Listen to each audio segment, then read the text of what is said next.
Hello guys, welcome to my channel একলা রূপা। তোমরা সবাই আশা করি ভালো আছো। আজকে সকাল সকাল স্নান করে রোজকার মতো দৌড়ে হলুদ দিয়ে জল দিয়ে ধুয়ে আজকের দিনটা আমি শুরু করছি। আজকে রবিবার, আজকে ছুটি, আজকে বাড়িতেই থাকবো। তো আজকের দিন এখান থেকেই শুরু করলাম। তোমরা সবাই আমার সাথে থেকো, পুরো ভিডিওটি দেখো, চ্যানেলটি অবশ্যই সাবস্ক্রাইব করো।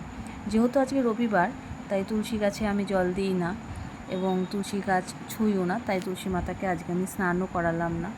তুলসী মাতা আমাদের জীবনে অনেক ভূমিকা। তুলসী মাতার যত্ন যেরকম সেরকমভাবে করা যায় না। তো তুলসী মাতাকেও যত্ন করার অনেক নিয়ম আছে। তো সেই নিয়ে এখন আমি ভিডিও করব না, কারণ সেটা ভিডিও করতে গেলে এখন বলতে গেলে অনেক লং হয়ে যাবে ভিডিওটা। তো এটা নিয়ে আমি অন্য কোনো সময় অন্য কোনো দিন তোমাদের একটা ভিডিও অবশ্যই দেবো, তুলসী মাতার যত্ন কীভাবে করবে আর রোববারে কেন তুলসী মাতাকে স্নান করানো বা ছোঁয়া যায় না বা তার পুজো করা যায় না সেই নিয়ে। তো যেহেতু আজকে রবিবার সকাল হয়ে গেছে, তো দেখো ব্রেকফাস্টে আজকে মা দিয়ে দিয়েছে লুচি আলুর দম। আজকে দিনটা ভালোই শুরু হলো। কি বাবা কি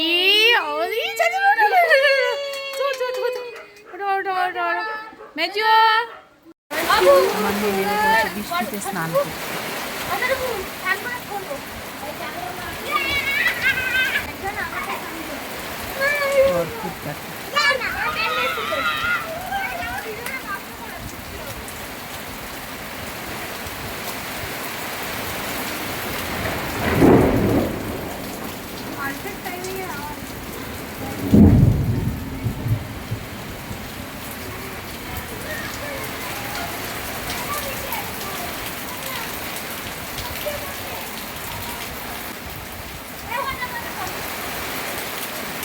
ভিড়ছিস ভালো কথা, জ্বর আসলে কিন্তু ওষুধ মশুধ কিছুই কিনে দেবো না।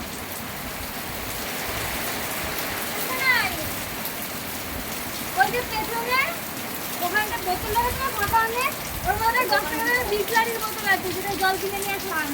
ওই বোতল আছে, যত নিয়ে আসো।